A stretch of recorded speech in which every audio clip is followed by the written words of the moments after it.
नमस्कार स्टूडेंट, हम लोग पढ़ रहे थे इंडियन पॉलिटी और उसमें हम लोग पढ़ रहे थे राज्य की कार्यपालिका। तो राज्य की कार्यपालिका में अभी तक हम लोगों ने कंप्लीट किया है राज्यपाल, और राज्यपाल पर अभी तक हमने लिए हैं 3 लेक्चर। और आज के क्लास में हम लोग बात करेंगे राज्य की मंत्रिपरिषद और स्पेशली मुख्यमंत्री पर। क्लियर? तो क्या पढ़ने वाले हैं ये आपको पता चल गया होगा। तो अगर हम लोग बात करें राज्य के मंत्रिपरिषद की, तो राज्य के मंत्रिपरिषद में कौन कौन आता है? तो राज्य के मंत्रिपरिषद में आते हैं राज्य की जो कार्यपालिका है उसमें कौन कौन आता है? तो एक तो मंत्रिपरिषद आती है राज्य की, मतलब मुख्यमंत्री और अदर मंत्री। दूसरा राज्यपाल आते हैं, और तीसरा एडवोकेट जनरल। तो ये हो गई राज्य की कार्यपालिका। और अगर हम थोड़ा सा इसको और गहराई में जाकर देखें तो कार्यपालिका के 2 हिस्से होते हैं। एक होता है स्थायी और एक होता है अस्थायी। मतलब एक होता है टेम्परेरी और एक होता है परमानेंट। टेम्परेरी जो हमारे पार्टी के नेता हैं, जो उनको एक निश्चित समय के लिए लाया जाता है, और जो स्थायी कार्यपालिका होती है वो प्रशासनिक अधिकारी होते हैं। क्लियर? तो हम लोग आज के लेक्चर में बात करेंगे राज्य की मंत्रिपरिषद और मुख्य तौर पर चीफ मिनिस्टर की बात यहाँ पर करने वाले हैं। चलो, तो भारत में क्या फॉलो किया गया है? संसदीय शासन प्रणाली। संसदीय शासन प्रणाली, पार्लियामेंट्री सिस्टम ऑफ गवर्नमेंट। जो कहाँ से हमने इसको लिया है? ब्रिटेन के कॉन्स्टिट्यूशन से। तो ये जो संसदीय शासन प्रणाली है आपको केंद्र के स्तर पर भी दिखेगी और राज्य के स्तर पर भी दिखने वाली है। तो संविधान द्वारा सरकार की जो संसदीय व्यवस्था है उसमें यहाँ 2 पिलर होते हैं। इस प्रणाली में 2 पिलर होते हैं भाई।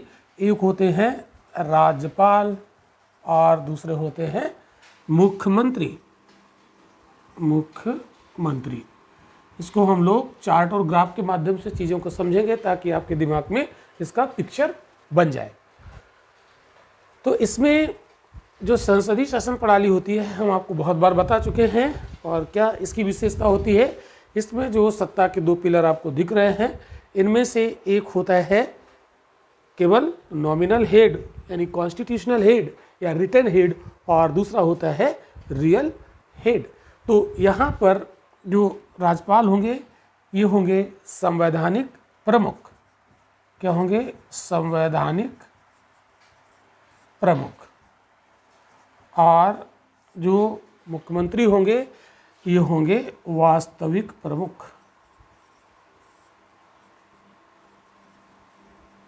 ये वास्तविक प्रमुख होंगे। तो संसदीय शासन प्रणाली की ये बहुत ही इम्पोर्टेंट विशेषता है। और अगर हम लोग दूसरे शब्दों में कहें तो राज्यपाल राज्य का मुखिया होगा। जो राज्यपाल होंगे ये राज्य के मुखिया होंगे। राज्य के मुखिया, इसको हम स्टेट हेड कह सकते हैं। और जो मुख्यमंत्री होंगे वो सरकार के मुखिया होंगे। मुख्यमंत्री क्या होंगे? ये सरकार के मुखिया। इतनी बात क्लियर आप लोगों को? तो संसदीय शासन प्रणाली में जो सत्ता के 2 पिलर होते हैं, अगर हम राज्य के स्तर की बात करें तो राज्यपाल और मुख्यमंत्री होंगे, और अगर हम केंद्र की बात करें तो राष्ट्रपति और प्रधानमंत्री होंगे। तो इसमें जो राज्यपाल होंगे वो राज्य के मुखिया होंगे, और जो मुख्यमंत्री होंगे वो सरकार के मुखिया होंगे।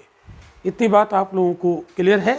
तो हम ये कह सकते हैं जो आज हमारा टॉपिक है वो स्पेशली मुख्यमंत्री, इसको हम लोग डिटेल में कवर करने वाले। तो जो मुख्यमंत्री की स्थिति राज्य में होती है वैसी ही स्थिति केंद्र में प्रधानमंत्री की होती है। ये कह सकते हैं जो केंद्र में प्रधानमंत्री की स्थिति होती है वही राज्य में मुख्यमंत्री की स्थिति होती है। तो चलिए ये आप बना लीजिए स्ट्रक्चर को, और हम लोग बढ़ते हैं आगे।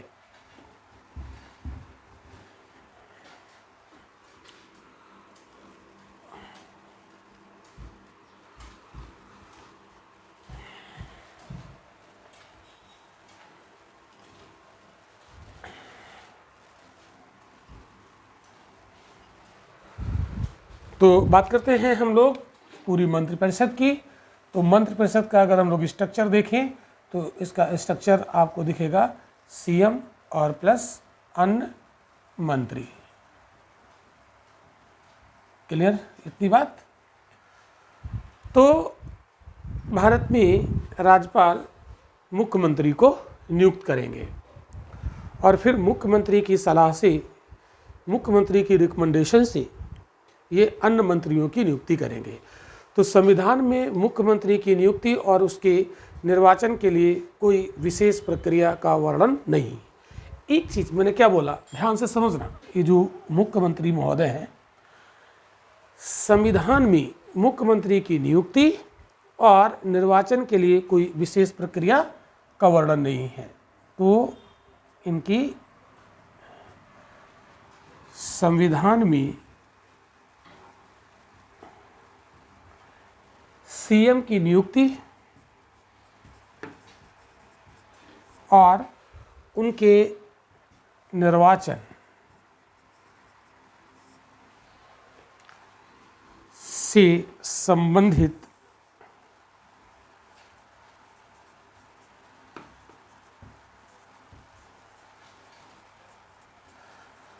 किसी विशेष प्रक्रिया का वर्णन नहीं है। विशेष प्रक्रिया का वर्णन नहीं है, ये बात आपको याद रखनी है। क्लियर। तो इसी तरीके से जो हम यहाँ पर ग्राफ बनाते हैं, आप नोट्स कुछ इसी तरीके से बनाएंगे। इसलिए ये ज़रूरी है क्योंकि ये जो ग्राफ है ये आपके दिमाग में बैठेंगे। तो हमने क्या देखा, राजकीय मंत्रिपरिषद, सीएम और अन्य मंत्री। तो जैसे अन्य मंत्रियों की नियुक्ति का प्रावधान है, बिल्कुल वैसे ही सीएम की नियुक्ति का प्रावधान है। लेकिन संविधान में सीएम की नियुक्ति और निर्वाचन से संबंधित किसी विशेष प्रक्रिया का वर्णन नहीं है। ये बात आपको जरूर याद रखनी है। अच्छा, मुख्यमंत्री के निर्वाचन की कोई प्रक्रिया का वर्णन है क्या? नहीं, मुख्यमंत्री का कोई निर्वाचन नहीं होता है। मुख्यमंत्री की तो नियुक्ति होती है, मुख्यमंत्री का निर्वाचन नहीं होता है। ये बात आपको याद रखनी है। इनका निर्वाचन राज्य विधानमंडल के सदस्य के रूप में होता है, स्टेट लेजिस्लेचर के मेंबर के रूप में होता है। वो एमएलए भी हो सकता है, वो एमएलसी भी हो सकता है, मेंबर ऑफ लेजिस्लेटिव असेंबली भी हो सकता है, मेंबर ऑफ लेजिस्लेटिव काउंसिल भी हो सकता है। उसके चुनाव की प्रक्रिया का वर्णन है, ना कि मुख्यमंत्री के चुनाव की प्रक्रिया का वर्णन है। हाँ, इसके लिए केवल आर्टिकल 164 में ये कहा गया है कि मुख्यमंत्री की नियुक्ति राज्यपाल करेंगे। तो यहाँ पर केवल आर्टिकल 164 में सीएम की नियुक्ति का प्रावधान। तो आर्टिकल 164 में सीएम की नियुक्ति का प्रोविज़न मिलता है। कौन नियुक्त करेगा? राज्यपाल नियुक्त करेगा, ऐसा लिखा है। तो इसका तात्पर्य ये नहीं है कि राज्यपाल किसी भी व्यक्ति को मुख्यमंत्री नियुक्त करने के लिए स्वतंत्र। ध्यान से समझिएगा, अगर ये प्रावधान इतना है आर्टिकल 164 में, तो इसका कतई ये मतलब नहीं है कि राज्यपाल किसी भी व्यक्ति को मुख्यमंत्री के रूप में नियुक्त करेगा। संसदीय व्यवस्था में राज्यपाल राज्य विधानसभा में बहुमत दल के नेता को मुख्यमंत्री नियुक्त करता है। ये सारी बातें हम लोग प्रधानमंत्री के केस में डिस्कस कर चुके। सेम बिल्कुल वही है, कोई अंतर नहीं, सेम वही है। बस केवल इसका संविधान में स्थान बदला हुआ है। वो भाग 5 में होता है, ये भाग 6 में होता है। आर्टिकल चेंज हो जाते हैं, बाकी सारी प्रक्रियाएं वही है। इसका मतलब क्या हुआ, राज्यपाल उसी व्यक्ति को सीएम नियुक्त करेंगे जिस दल को विधानसभा में बहुमत प्राप्त होता है, उसके नेता को ये सीएम के रूप में नियुक्त करेंगे। तो ये जो बातें हम लोग यहाँ पर कर रहे हैं, जो हम ये पॉइंट आपके सामने बोल रहे हैं, रख रहे हैं, बस यही पॉइंट यूपीएससी क्वेश्चंस में डाल देता है और वहाँ पर हम लोग एग्जामिनेशन हॉल में अंडर प्रेशर हो जाते हैं और आती हुई बातों को हम लोग गलत कर देते हैं। इसलिए यहाँ पर बहुत ही दिमाग खोल के टॉपिक को समझिए, इसका नोट्स बनाइए और बार बार उसे रिवाइज कीजिए। क्लियर। तो अगर मान लो किसी भी दल को, मान लीजिए विधानसभा का चुनाव हुआ और किसी भी दल को बहुमत नहीं मिला, कोई भी दल स्पष्ट बहुमत में नहीं है, तो उस समय मुख्यमंत्री किसे नियुक्त किया जाएगा।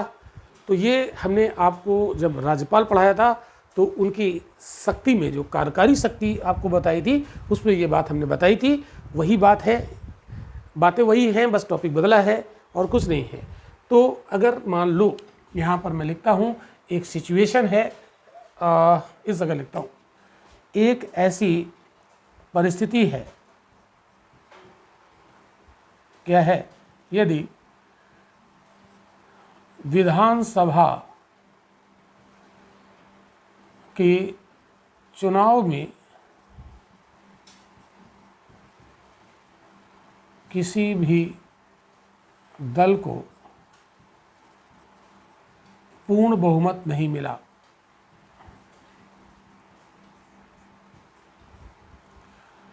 तो क्या होगा? तो होगा क्या?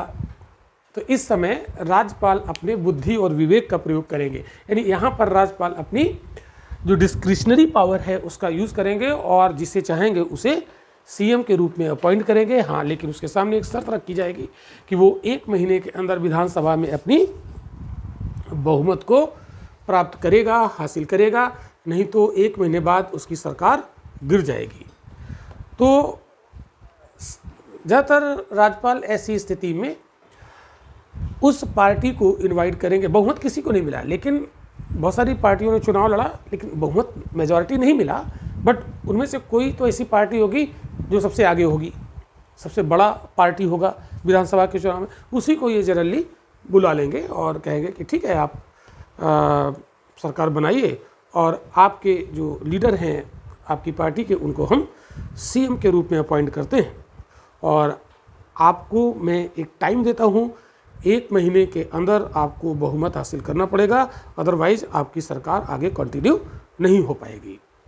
तो इसका मतलब ये है कि कोई भी व्यक्ति, अगर मतलब कोई भी पार्टी है और वो बहुमत हासिल नहीं करती है, तो अगर राज्यपाल चाहें तो उसे 1 महीने के लिए कम से कम मुख्यमंत्री तो बना ही सकते हैं। क्लियर? खैर, अब तो राज्यपाल अपने व्यक्तिगत फैसले द्वारा मुख्यमंत्री की नियुक्ति तब कर सकते हैं जब कार्यकाल के दौरान, एक चीज़ और है, एक सिचुएशन जो मैंने राज्यपाल वाले लेक्चर में डिस्कस की थी, ये 2 सिचुएशन आपको बताई थी, एक तो ये और दूसरी एक सिचुएशन और है। जब मान लीजिए मुख्यमंत्री की कार्यकाल के दौरान, यानी मुख्यमंत्री पद पर हैं और उनकी डेथ हो जाती है, मृत्यु हो जाती है, यानी सीएम की मृत्यु, सीएम की मृत्यु तो हो सकती है, इससे तो कोई ऐसा नहीं है कि अगर मौत आई तो हमने उससे बोल दिया कि नहीं नहीं अभी मैं कार्यकाल पूरा करना है, बाद में आना तुम, है ना, बाद में हम चलेंगे, ऐसा तो है नहीं। तो मृत्यु तो नहीं देखेगी कि आप सीएम हैं कि पीएम हैं कि राष्ट्रपति हैं कि राज्यपाल हैं, क्या है, वो तो आई और लेके चली गई, तो सीएम का पद खाली हो गया। तो ऐसी स्थिति में क्या होगा, ये एक बड़ी इम्पोर्टेंट सिचुएशन है। इस स्थिति में होगा क्या, आइए इसको समझते हैं। इस स्थिति में 2 बातें आपको देखने को मिलेंगी। तो ऐसी स्थिति में राज्यपाल अपने व्यक्तिगत फैसले के द्वारा मुख्यमंत्री की नियुक्ति करेंगे, यानी राज्यपाल अपनी व्यक्तिगत फैसले से सीएम की नियुक्ति करें।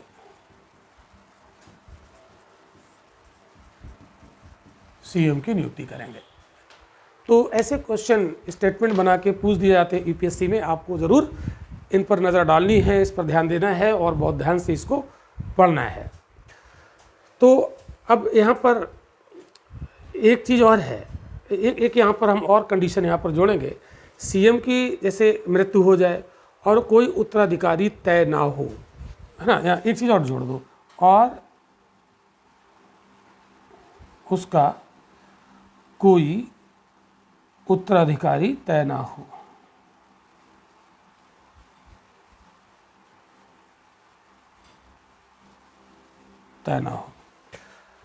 तो क्या ये जो मैं लिख रहा हूँ ये हमारे कैमरे के फ्रेम में आ रहा है? जो लोग हमें लाइव देख रहे हैं हमारे एप्लीकेशन पर, वो लोग एक बार कमेंट करके बता दें कि ये जो मैं लिख रहा हूँ ये हमारे कैमरे के फ्रेम में पूरा आ रहा है। ठीक है, वेरी गुड। चलो, सब कुछ क्लियर है?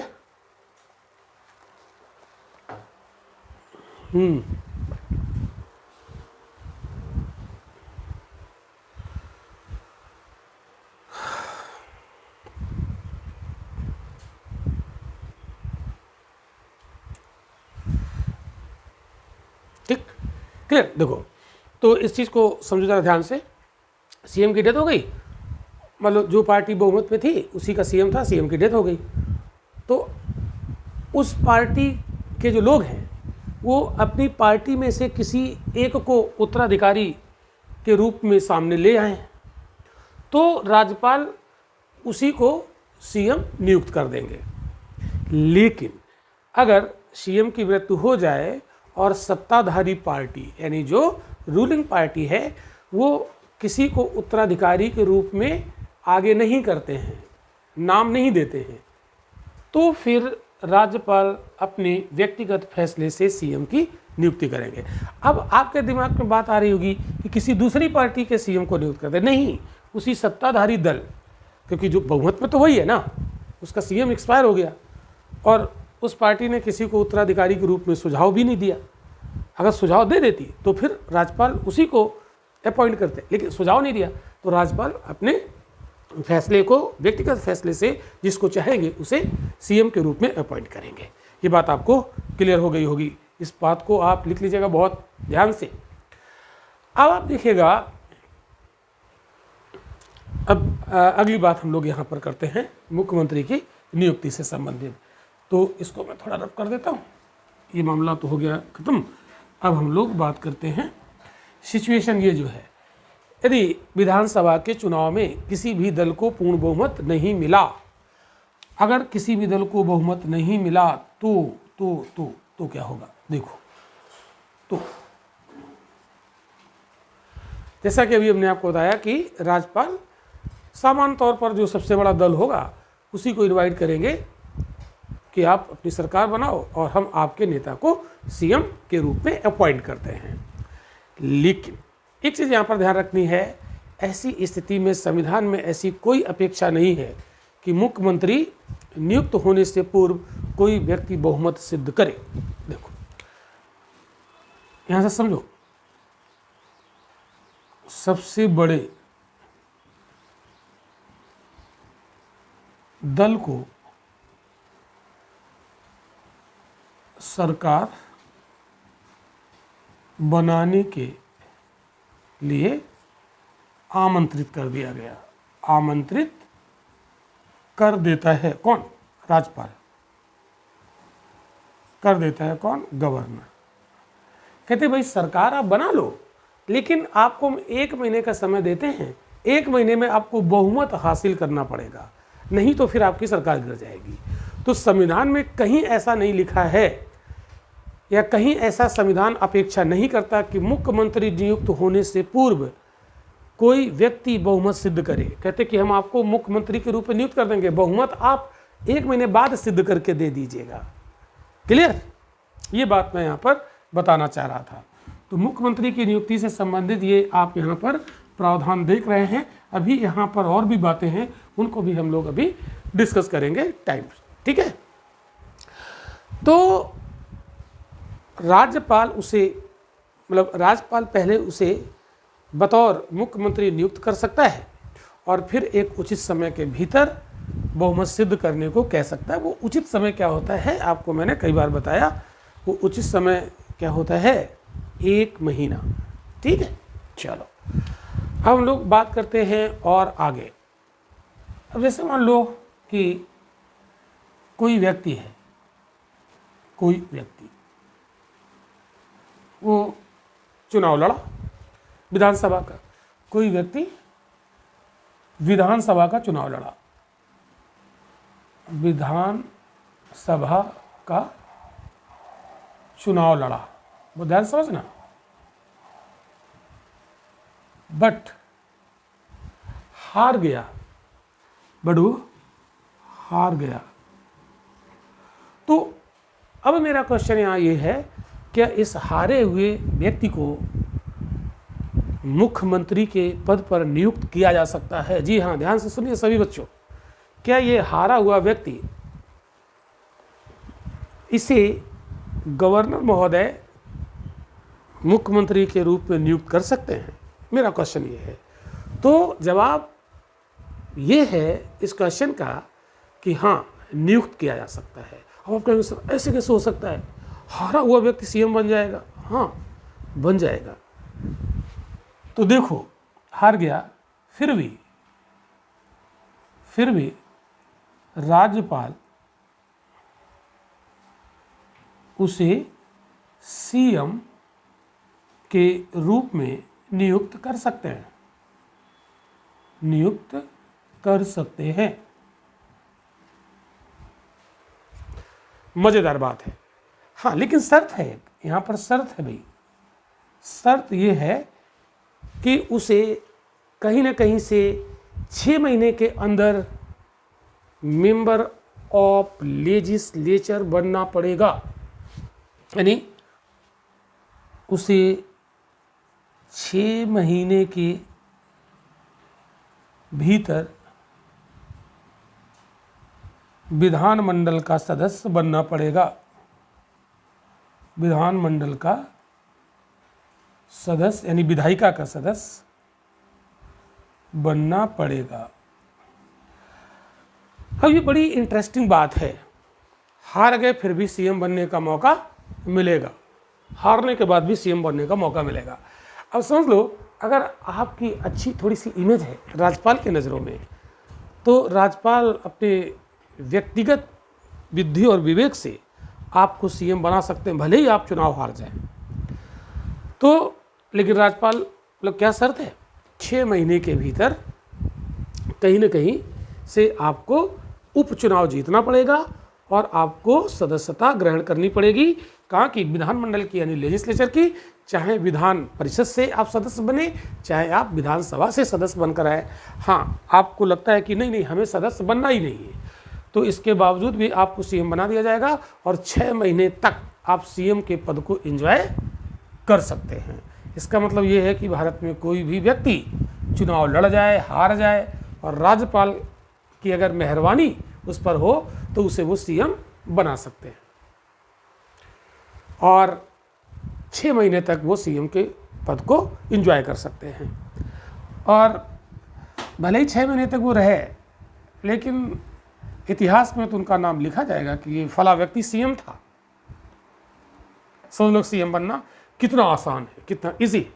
आईएएस बनना कठिन है और मुख्यमंत्री बनना आसान है। ठीक, क्या ऐसा संविधान में लिखा है? जी नहीं, संविधान में ऐसा नहीं लिखा है। ये सुप्रीम कोर्ट का निर्णय है, सुप्रीम कोर्ट का ये निर्णय, ये शर्त है ना, ये सुप्रीम कोर्ट का निर्णय है। तो अब जब मुख्यमंत्री वो बन सकता है तो मंत्री तो बन ही सकता है, उसमें तो कोई बड़ी बात नहीं है। क्लियर? अब मुख्यमंत्री के बारे में एक बात आपको और यहाँ जानना चाहिए, क्या मुख्यमंत्री विधान परिषद से होगा या विधानसभा से होगा? विधानसभा का मेंबर होना चाहिए या विधान परिषद का मेंबर होना चाहिए? तो आपको जब अपने पीएम पढ़ाया था तो क्या लोकसभा का मेंबर होना चाहिए कि राज्यसभा का? तो कहीं का भी मेंबर होना चाहिए, ऐसा कोई नियम थोड़ी ना है। वो तो परंपरा बन गई कि लोकसभा से पीएम आता है और विधानसभा से सीएम आता है। लेकिन विधान परिषद का जो मेंबर है वो है तो विधानमंडल का मेंबर ना, लेजिस्लेचर का। चाहे वो लेजिस्लेटिव काउंसिल से मेंबर बन के आया हो, चाहे वो लेजिस्लेटिव असेंबली से मेंबर बन के आया हो, वो सीएम बनाया जा सकता है, ऐसा कोई प्रतिबंध नहीं है। और जो सुश्री मायावती जी, वो विधान परिषद की सदस्य थी, वो विधानसभा की सदस्य नहीं थी और वो सीएम बनी थी। क्लियर? तो ये बात दिमाग से आप निकाल दीजिए।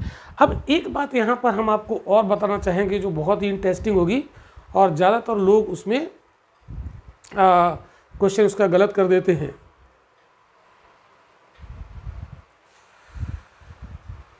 देखो सीएम से जुड़ा हुआ अगला प्रश्न,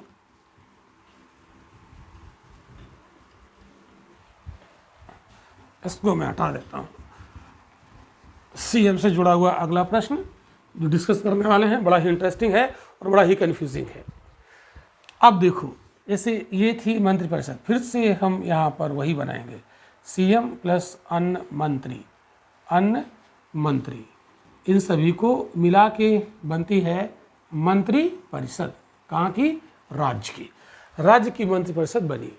अब एक चीज़ याद रखो, अगर मान लो सीएम की डेथ हो जाती है, सीएम की डेथ हो गई, तो इस मंत्रिपरिषद की सेहत पर क्या प्रभाव पड़ेगा? क्वेश्चन हमारा ये है।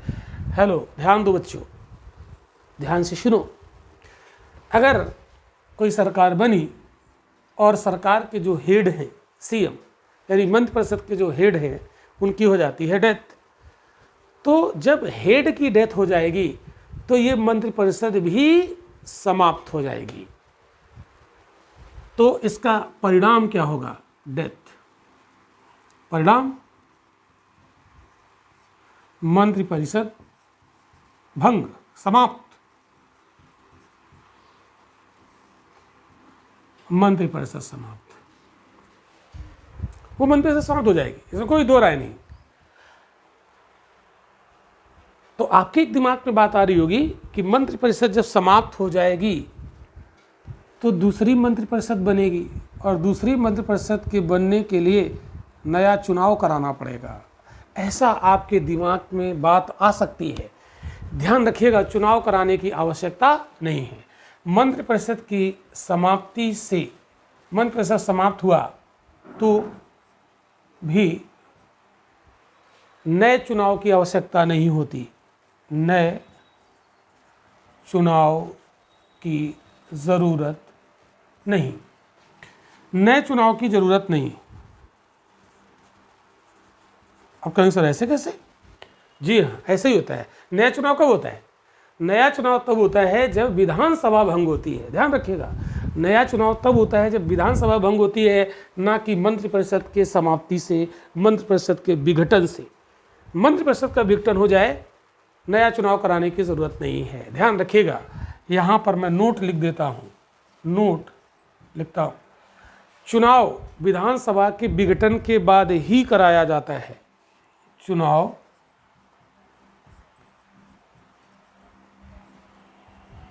विधानसभा के विघटन के बाद ही होता है, कराया जाता है। Good, clear? तो इस नोट को आप जरूर नोट कर लीजिएगा, ये बहुत इंपॉर्टेंट है। तो यहाँ चुनाव कराने की जरूरत नहीं है। अब मतलब नया यहाँ पर सीएम नियुक्त किया जाएगा, नया सीएम। तो वो नया सीएम कहाँ से आएगा? तो नया सीएम, अब भाई सीएम की डेथ हुई है ना, पार्टी के सभी नेता तो नहीं मर गए ना, सिर्फ सीएम की डेथ हुई है ना। तो उस जो पार्टी सत्ता में थी, यानी जो सत्ता पक्ष है, जो शासन कर रही थी, सत्ताधारी दल यानी सत्ता पक्ष का कोई अन्य सदस्य सीएम के रूप में नियुक्त किया जाएगा, रूप में नियुक्त किया जाएगा। और जब नया सीएम आएगा तो फिर सीएम की सलाह से अन्य मंत्रियों की नियुक्ति की जाएगी राज्यपाल के द्वारा, यानी नया मंत्रिपरिषद बनेगा तो नियुक्त किया जाएगा और नई मंत्रिपरिषद का गठन होगा। मंत्रिपरिषद का गठन होगा। क्लियर? तो ये कॉन्सेप्ट आप ज़रूर याद रखिएगा, इसको कॉन्सेप्ट को नोट कर लीजिएगा इसी ग्राफ के माध्यम से जैसे हमने बनाया है, और इस नोट को अलग से लिखिएगा, इस नोट को अलग से लिख लीजिएगा। क्लियर? बहुत ही इंपॉर्टेंट कॉन्सेप्ट है, बहुत ही इंटरेस्टिंग है और बहुत ही मतलब इसको कहते हैं बड़ा वंडरफुल चीज़ है ये। तो चुनाव नहीं कराना पड़ेगा, जो सत्ताधारी दल थी उसी से किसी दूसरे व्यक्ति को सीएम बनाया जाएगा और सीएम के आते ही सीएम की रिकमेंडेशन से राज्यपाल अन्य मंत्रियों की नियुक्ति करेंगे और फिर से एक नई मंत्रिपरिषद बन जाएगी। तो यहाँ से यूपीएससी पीटी में कैसे क्वेश्चन पूछेगा, स्टेटमेंट दे देगा। स्टेटमेंट दे देगा, निम्नलिखित कथनों पर विचार कीजिए। पहला स्टेटमेंट देगा कि सीएम की मृत्यु होने से मंत्रिपरिषद समाप्त हो जाएगी। दूसरा पॉइंट, दूसरा कथन, विधानसभा भंग हो जाएगी। तीसरा पॉइंट, नए सिरे से चुनाव कराने पड़ेंगे। फिर कूट दे देगा, इनमें से कौन सही है, कूट बना देगा, 1 सही, 2 सही, 1 2 3 सही, 2 3 सही, इनमें से कोई नहीं। इस तरीके के क्वेश्चन यहाँ से बनेंगे, बहुत इंपॉर्टेंट है। तो ये मोस्ट इंपॉर्टेंट कॉन्सेप्ट है, इसको आप लोग नोट कर लीजिएगा। क्लियर? तो हमारा टॉपिक चल रहा है इस समय कार्यपालिका, कार्यपालिका में मंत्रिपरिषद, मंत्रिपरिषद में स्पेशली मुख्यमंत्री यहाँ पर हम लोग पढ़ रहे हैं। तो मुख्यमंत्री पढ़ेंगे तो प्रधानमंत्री अपने आप तैयार हो जाएगा। जब प्रधानमंत्री आपने पढ़ लिया तो मुख्यमंत्री अपने आप तैयार हो जाएगा। प्रक्रिया वही है।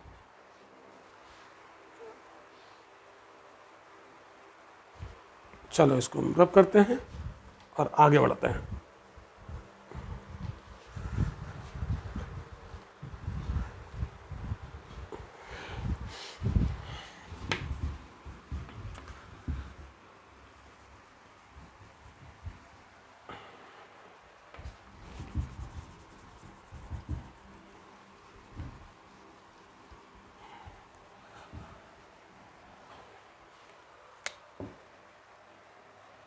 अब मुख्यमंत्री की शपथ की बात करते हैं। शपथ, ओथ। तो आपको हमने पढ़ाया है कि 3 ऐसे पद हैं, राष्ट्रपति, उपराष्ट्रपति और राज्यपाल। इनकी शपथ का प्रावधान अनुसूची नंबर 3 में नहीं है, उससे रिलेटेड जो रिलेवेंट आर्टिकल हैं उसमें। लेकिन इसके अलावा जितने भी राज्य व्यवस्था के पदाधिकारी हैं उनकी शपथ का जो फॉर्मेट है, जो प्रावधान है, वो शेड्यूल नंबर 3 में है, अनुसूची नंबर 3 में। तो अनुसूची नंबर 3 के फॉर्मेट के तहत ये शपथ लेते हैं। तो पद ग्रहण के पहले इनको शपथ लेनी पड़ती है, मुख्यमंत्री महोदय को और अन्य मंत्रियों को भी। तो पद ग्रहण करने से पहले राज्यपाल उन्हें पद और गोपनीयता की शपथ दिलाते हैं। तो शपथ सीएम को शपथ राज्यपाल द्वारा दिलाई जाती है। नियुक्ति भी राज्यपाल करते हैं और शपथ भी दिलाते हैं। तो स्पेशली किस चीज़ की शपथ? पद और गोपनीयता, पद और गोपनीयता की शपथ होती है।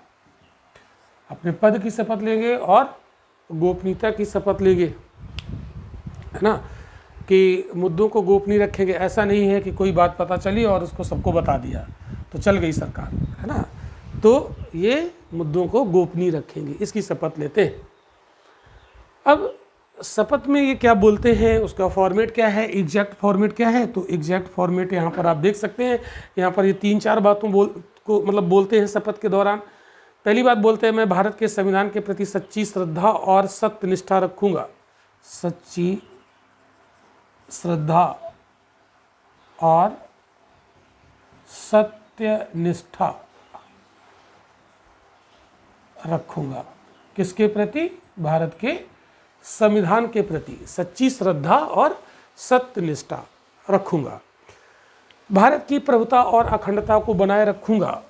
भारत की प्रभुता यानी संप्रभुता, प्रभुता और अखंडता को बनाए रखूँगा। अखंडता को बनाए रखूँगा, ये दूसरी बात बोलते हैं। मतलब सॉवरेनिटी और इंटीग्रिटी को बना के रखूँगा। तीसरी बात बोलते हैं कि मैं अपने दायित्वों को श्रद्धापूर्वक निर्वाहन करूँगा। दायित्वों को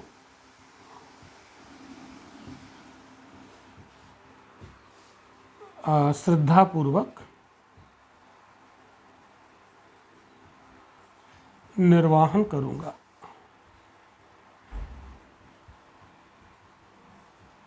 और चौथी बात बोलते हैं, मैं बिना किसी भय, पक्षपात, अनुराग, द्वेष के सभी प्रकार के लोगों के प्रति संविधान और विधि के अनुसार न्याय करूँगा। मतलब हम कोई पक्षपात नहीं करेंगे, किसी से बैर किए बिना, किसी से अनुराग किए बिना मैं सबके साथ न्याय करूँगा, ऐसी शपथ ये लेते हैं। अब शपथ तो लेते हैं, भले ही उस शपथ को पूरा ना करते हों। तो शपथ को पूरा ये नहीं करेंगे, क्यों नहीं करेंगे? क्यों? क्योंकि जब तक हमें नहीं पता होगा, देश की जनता को नहीं पता होगा कि ये किस चीज़ की शपथ लेते हैं। अगर हमें पता हो तो हम इनसे कहें कि यार तुमने शपथ तोड़ दी, है ना। तो जब हमें ही नहीं पता कि शपथ उन्होंने किस चीज़ की ली थी, तो हम कैसे उम्मीद करेंगे कि ये अपनी शपथ का निर्वहन करेंगे? तो हमें भी अवेयर होना पड़ेगा, क्योंकि ये है डेमोक्रेसी। और डेमोक्रेसी में अगर जनता अवेयर नहीं होगी तो डेमोक्रेसी का कोई लाभ नहीं है। वो तो एक प्रकार का मोनार्की यानी राजतंत्र ही है। हम लोग आज भी तो सीएम हो या कोई मंत्री हो, उनको राजा के रूप में ही तो देखते हैं। बात समझ रहे हैं? चलो और बढ़ते हैं हम लोग आगे, और भी बहुत ही इंटरेस्टिंग बातें यहाँ पर हम लोग करने वाले हैं। अब आप देखो इनके कार्यकाल की बात, ये तो शपथ हो गई, हम लोग बात करेंगे इनके कार्यकाल की। कार्यकाल पर भी बहुत ज़्यादा कन्फ्यूज़न रहता है लोगों में। तो टेन्योर, सीएम के कार्यकाल की स्पेशली बात कर रहे हैं हम लोग। सीएम का कार्यकाल पता चल जाएगा, मंत्रियों का कार्यकाल अपने आप पता चलेगा। तो अगर किसी से प्रश्न किया जाए कि मुख्यमंत्री का कार्यकाल कितना होता है, तो सामान्य तौर पर लोग बोल देंगे 5 साल। क्यों? क्योंकि हमारे यहाँ ऐसा रहता है कि 5 साल बाद सरकार बदल जाएगी।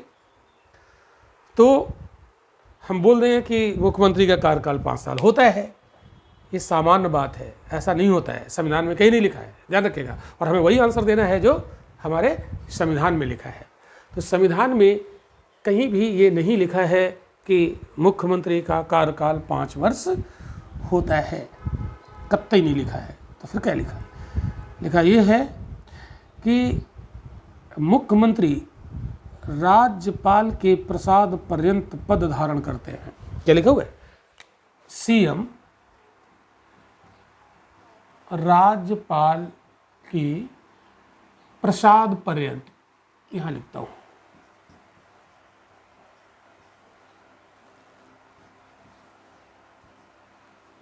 पर्यंत पद धारण करते हैं। प्लीजर ऑफ द गवर्नर, ठीक है, प्रसाद पर्यंत, प्लीजर ऑफ द गवर्नर। तो यहाँ पर मतलब ये हुआ कि जब तक राज्यपाल को ऐसा विश्वास रहेगा कि जिस व्यक्ति को हमने सीएम के रूप में अपॉइंट किया है वो ठीक ठाक तरीके से काम कर रहा है, ठीक ठाक तरीके से काम कर रहा है,